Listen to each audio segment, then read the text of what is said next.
So, I quit my job in tech of 2.5 years. Let's talk about what happened and what I'm making time for next. For background, I was working in customer success for a CRM company. And if you don't know what customer success is, it's basically the role for teaching users who buy a product or a service that has a monthly or yearly subscription.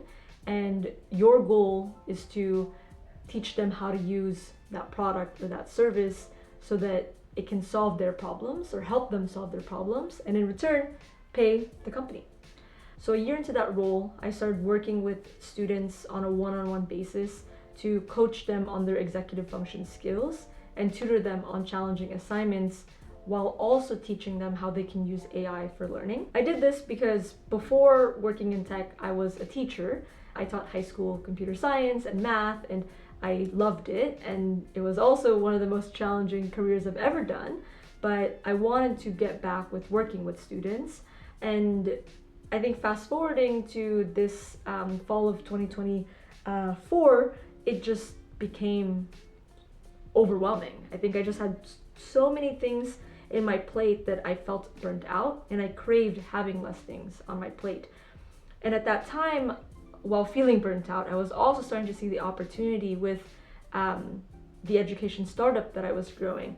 I've hired at this point like 6 different executive function tutors, and they're working with families and students, and we're seeing results. So I was starting to get ideas of like, what if I did this full time? What would it look like to actually grow and scale this education startup? I also thought, in my personal life, I don't have any kids yet, and I will plan to have kids soon. And thankfully, I'm in a position with my wife where we are financially, it's not hard, it will be difficult to have one less sustainable income, but we can still have a roof over our heads, have food, and so forth. Shout out to my wife for the double income, no kids life, #dink. It made sense, like this is kind of the right time to take that leap.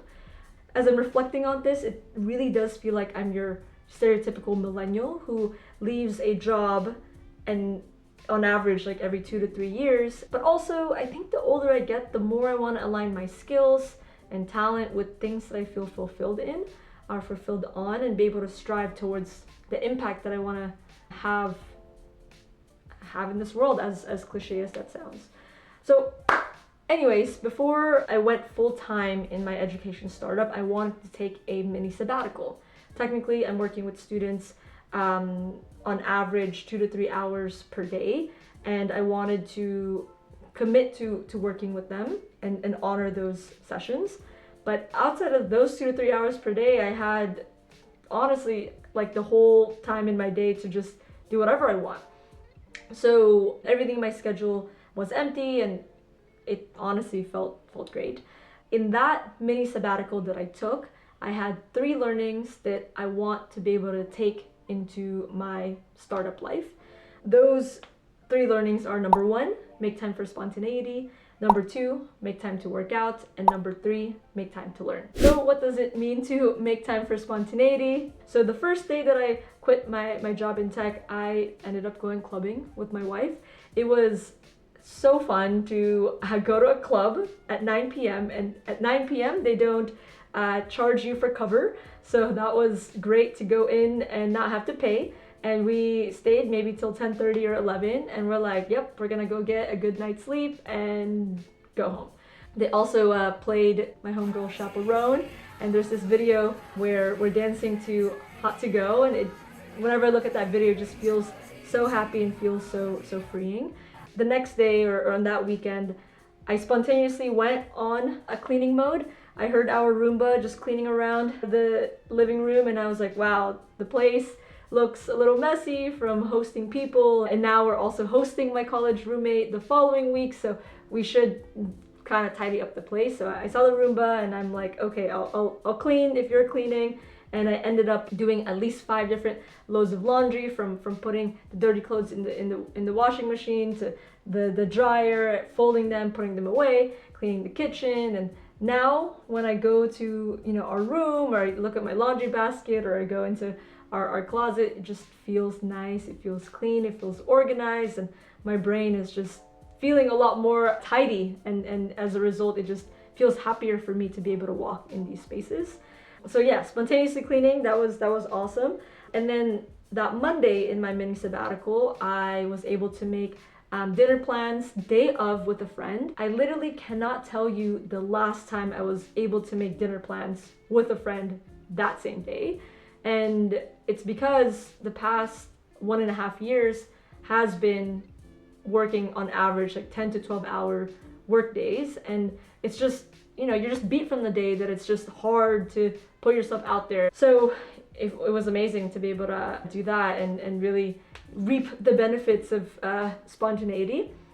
I kid you not, every night on those weekdays, I ended up meeting up with a friend, and it was amazing to see people that I haven't seen in a year. It was great to see their baby and their cute pets, and I just feel so thankful to have an incredible support community that really, it felt like they were cheering me on in this next chapter, and also like eager to kind of learn what this journey looks like. So shout out to all the friends and family who we've hung out with or just reconnected during this time period of life. I also spontaneously went to an open house in San Francisco. My wife and I are not at the point yet to buy another place, but we do want to relocate closer to San Francisco or Oakland because our family and friends are there. So because I've had all these day of adventures or random open houses and whatnot, I ended up having to just work at cafes and friends' plays, and it does kind of create a little bit of chaos because you're always kind of bringing your backpack and bringing your stuff everywhere. But I do feel lucky to be able to have a steady Wi-Fi and a convenient enough atmosphere to be able to do my work. Also, shout out to my homegirl Mara for just letting me go to her place an hour before I had a meeting and just taking me in to let her use her Wi-Fi in her living room and do like three hours of tutoring back to back. That was really sweet. The last spontaneous thing that I did was I drove a Rivian because my college roommate who's visiting us like loves, or I think that is kind of one of their dream cars, and my wife also loves like Rivians, so we signed up for a test drive in San Francisco. And honestly, when my wife drove the car for 10 to 15 minutes, it felt super futuristic for me, and I also felt super old school because regenerative braking feels like a weird concept to me, where when you press the acceleration and then if you let go, it slowly stops. Like, I'm just like not used to those ideas. But I do gotta say, the seat warmers were such a plus. Like I'm a cold girly, and if I have seat warmers, I feel comfy, I feel warm, I feel good. So I do think that that's one perk of the Rivian. I think my wife will now rent out electric cars in the future, so I can when we have trips and whatnot, so that I can get more comfortable with driving electric cars. So lots of spontaneous things, and I do want to be able to create those time blocks or those times in my calendar so that there could be random dinner plans or random open houses that I can check out or future cars to test drive. So the second thing that I learned that I want to bring to my startup life is to make time to work out. My wife and I, we decided to make our New Year's resolution for us to work out 3 times per week. And we got so specific because we had a similar goal last year and we didn't do so well on it. But we decided that those 3 times per week, at least 2 of them has to be outside the house. It could be a gym workout, a basketball session, running 5K or something. And then 1 can be at home. And I'm really happy to say that we've been able to keep it up since the first week of January. I think in this mini sabbatical, because I had an emptier schedule, it's been so much easier to go for runs and work out at City Sports or just like get my steps in, because I've been actually able to schedule that in intentionally. I was also even able to try a new gym in Concord. If you're from the Bay Area, I do think that one of the perks of the suburbs is the amenities tend to be bigger and the amenities tend to have more space, and I think the Antioch City Sports is really a gem. Anyways, so because I probably got so overexcited with being able to work out, I ended up injuring myself in one of my runs, and I wish I had a cooler story, but I ended up running over an acorn and I just like tripped and my ankle just went flopped. So I'm actually making this video about a week and a half since that injury happened, and I can stand, but my ankle still feels kind of off. So I guess the learning here is to really watch where I'm running. And the other workout that I was able to do, maybe not the best idea with a slightly sprained ankle, but a few days after that, maybe I think 4 days after that, I did go skiing with my friend and my wife. When we went skiing, it was raining hardcore with snow. So if you're up on the slopes, it's literally just like hitting you like right at your face. And because I didn't have the right gear, meaning my ski pants were hiking pants, and they didn't go over my boots, then the water would go inside my boots. When I went skiing, I did have an afternoon lesson from 1 to 3 p.m. And I gotta say, I am really proud of myself for taking a break when I got really cold, because I felt like I was gonna get hypothermia cold. But I was really proud that I took a break and I still went out there and did 5 more runs before I was like, yeah, I gotta leave. There was so much water in my ski boots, but I don't know, something about today was like, I paid a lot of money for this, but also I really want to get better, and I have a one-on-one lesson. I gotta make the most of it, and I feel proud, and I feel dead, but I feel proud. It felt nice to push myself out of my comfort zone and to try something that I know was like physically difficult. And in case you're wondering about what happened to my ankle while I went skiing, well, weirdly enough, it felt like when I got home, my ankle was better. Again, still sore, still a little injured, but it felt like it didn't get worse. And it felt better because I didn't really feel the pain when I was skiing or when I finished skiing.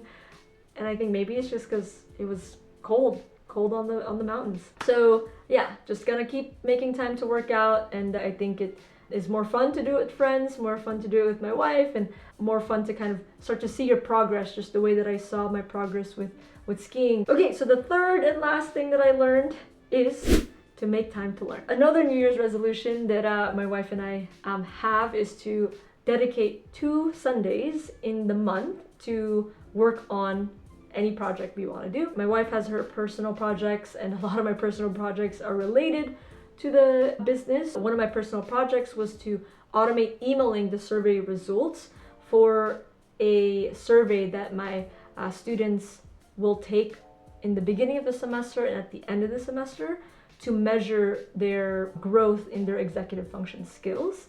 This automation was really cool to build because it required me to learn more about the back end with like AppScript, which is, if you have a Google form, you can create automations using AppScript, which is the 3-dot menu in the top right of your Google form. If you're not a coder, you can for sure prompt ChatGPT or other AI models to help you with the code, as long as you kind of have a really good prompt. And a lot of the prompts that I gave it to is like, you know, what the form is about and what I want it to do, which is to take the average of certain statements and then output a score for that. And then I want the scores to be emailed to both the parent, their tutor, and the parent that they put on the form.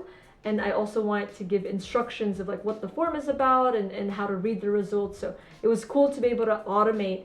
And I think any of those technical subjects or projects that I'm doing, it just makes it so much easier to play around with AI tools for it. And honestly, I feel super smart when I figure it out. And then the other thing that I got a chance to kind of learn more about was real estate in terms of putting myself on what the San Francisco market looks like, and things are still incredibly expensive. I do think that having more time in general, of not having 2 jobs to kind of balance, it will make it easier for me to kind of take on what I want to learn from this big old cloud of like real estate and kind of take it more at my own pace.